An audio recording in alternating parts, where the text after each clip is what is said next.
Welcome, June 24th. Today in today's video, we're going to show you how to pollinate a giant pumpkin. We pollinated the 1734 pound Clements today with the 1885 Werner. They both were monster orange heavy pumpkins, beautiful, gorgeous. It's going to be an epic cross. I'm going to show you how we pollinated those, tell you a little bit about pollinating, temperature, etc. Also, I'm out fishing tonight with Jack. I'm going to show you a little clip of fishing with Jack. And we may have some other stuff for you today. So, hey, please join us. Gardening, fishing, having fun.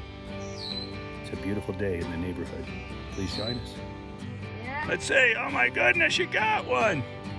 It's a crappie. Bring it here. It's a crappie. Bring it down. Yeah, Jack. Yeah. First fish in the boat.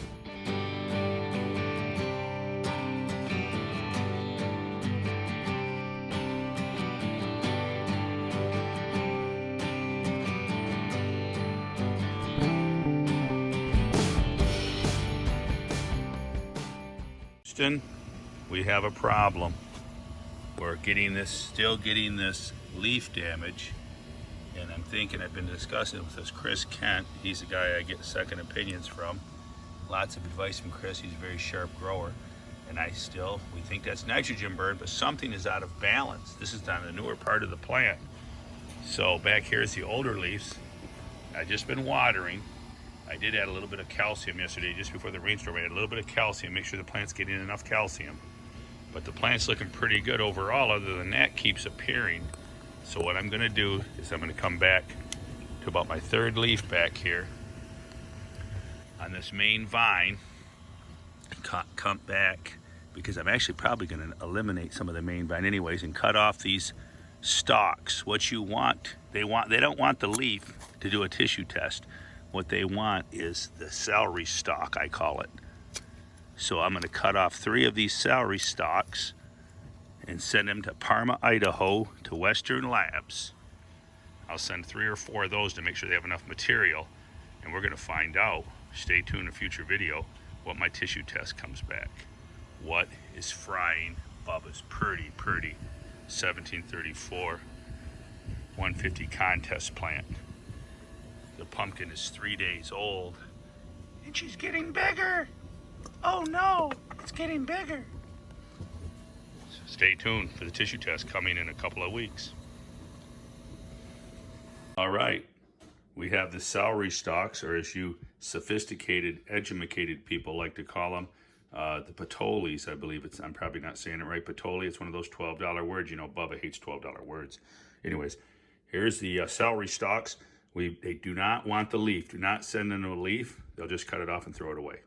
All right. These were from the 3rd and 4th leaf back off the tips. You can take them off a secondary or the main vine. Doesn't really matter. Your newer growth is suggested.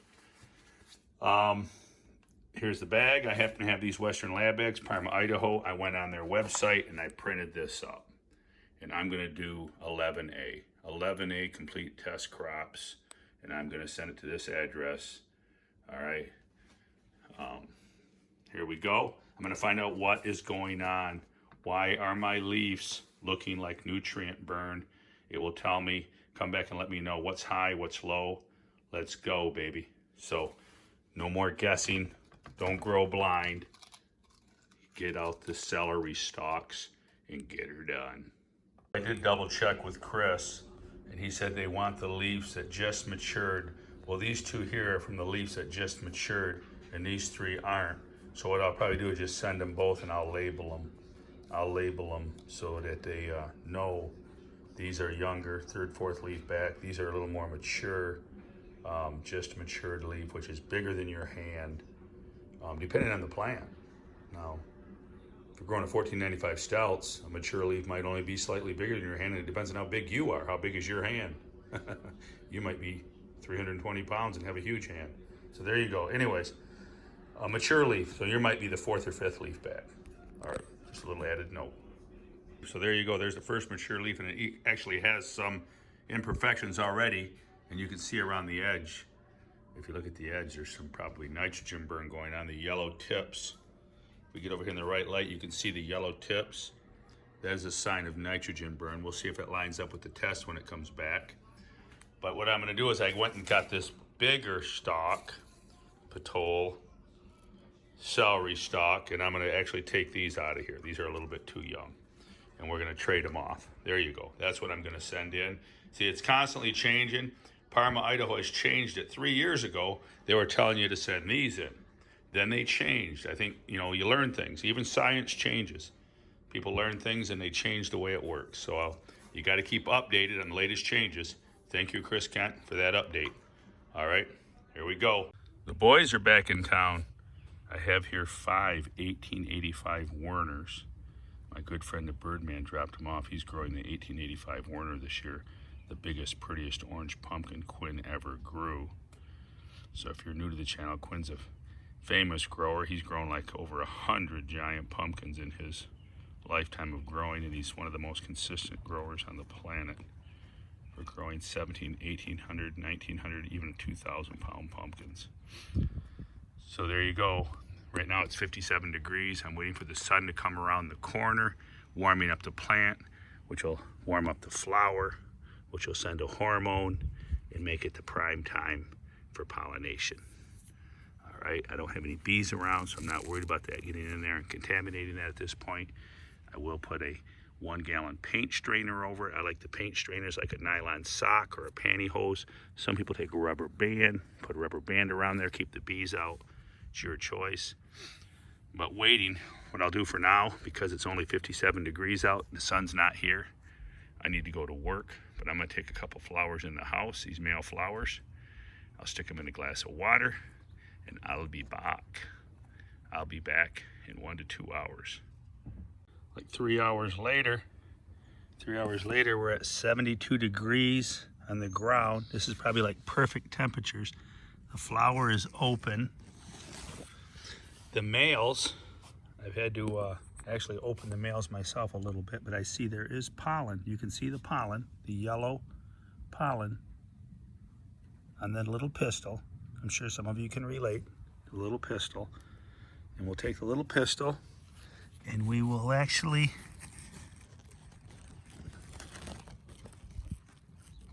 there you go. Take the pollen, the male pollen. Now for every grain of pollen, it will create a seed.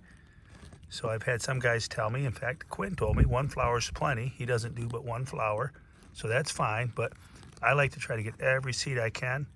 So as a little backup, I will actually pinch this off and leave that in there, all right? And then I'm also gonna take another flower. Now this one's got a split pistil, all right? And I'll take and we'll do a second flower, all right? But the optimum temperatures for this, especially in the north, is between 68 and 72 degrees. And then Joe Altz from St. Croix Growers says that the window starts to close quickly after like 74, 75 degrees, it starts to close quickly. So it's best time to get your pollination in there. And it has to do with the sun. Of course, today we're having clouds, but the sun was in here a little bit. And back and forth, it has warmed up. The combination of sun, temperature, produces a hormone, opens the flowers. And we have pollination. So the 150 contest, we're looking good. So join us. I do have another flower, just show you real quick. I do have another pumpkin up here. If that one doesn't take, I'll leave this pumpkin on. It is what, 1, 2, 3, 4 leaf nodes up. I will leave that on until I'm sure this one's growing. All right. And then we take our little paint sock, cover this back up. I like to leave it open. I like good airflow. I think good airflow is important all across the board. So I'd rather put a paint screen, paint sock or nylon stocking over this rather than close it up. So I got the airflow and I leave the pistils in there. Leave the flowers in there so they can expand with their pollen and maybe create a few more seeds. All right. All right, I'll link this back up to some other pollination videos I have, so if you want more information or want to see another example of it, you can see that. All right, thank you all. Please comment below. Leave your comments here. Share this on social media, and we'll give away some more prizes. Oh, last week, Abel, Farmer Abel, I believe it was, you're the winner. You need to claim your prize. Go back and check us out. And you will see, message me at mark@worldwidegiantgrowers. Email me to claim your prize, your last week's winner. Got 3 more male flowers, and I'm going to go ahead and I'm going to take those and also pollinate because I want lots of seeds. You can buy the seeds from this. This crosses the 1885 Werner, beautiful orange, gorgeous pumpkin, crossed with the 1734 Clements, my prettiest pumpkin ever. You'll be able to buy seeds this winter, if you know, taking for granted that we have seeds, at worldclassgardening.com. And you can also purchase seeds at worldwidegiantgrowers.com, along with many other champion growers who sell their seeds at my website and at Don's website. Please join us and get your seeds all winter long, all year long. You can purchase seeds. All right, thank you very much. Keep it a secret, but go tell a friend. We have the best seeds on the planet, and the boys are back in town. Today I have a painter's tip for you.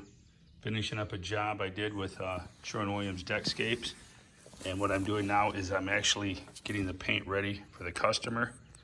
And one of the biggest reasons why paint doesn't last, I always have a customer who says, hey, you don't need to go buy no paint. I got a can over here from last year.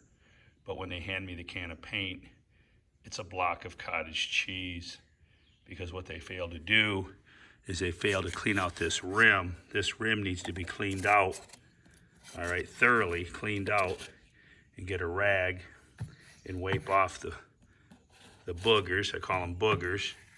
Get them all off of there before the lid goes on, because what happens is people cram the lid on, like right here. I'll show you. They cram the lid on with all that funk and junk in there, and they don't get a good seal. Therefore, the paint doesn't last. You also need to pour the paint into one container. There should be more paint than air in the container, preferably pretty full, because there's an evaporation process that takes place in the can, which reduces the shelf life of the paint.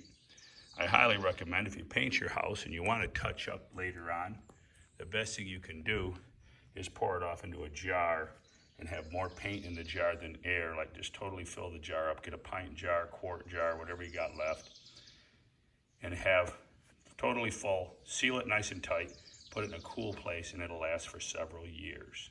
Otherwise, when you go to touch up in a year from now, 6 months from now, you're gonna find a can of cottage cheese, brown cottage cheese. That's Bubba's Fix-It tip for the day. Keep them growing. Love to have you. Keep it a secret, but go tell a friend. Bubba's sharing home and garden tips. Talk to you soon. Subscribe to the channel if you haven't. Turn on your notifications and join us for the next video. We'll have the tissue test coming in the next video or two. The results will be back and we'll publish those. And also, I have tape measure. I have found a tape measure and kind of modified it myself. It goes up to 288 inches, a one-piece tape measure. And I am going to share these with commenters. It'll be a prize that I'll give away in July and August. Please comment on the videos, share them with your friends, share them on social media. And hey, join us Facebook page. If you're on Facebook, the Keep It a Secret Home and Garden page is now pretty much public. It's not totally public. Anybody could join. Just send a request to join.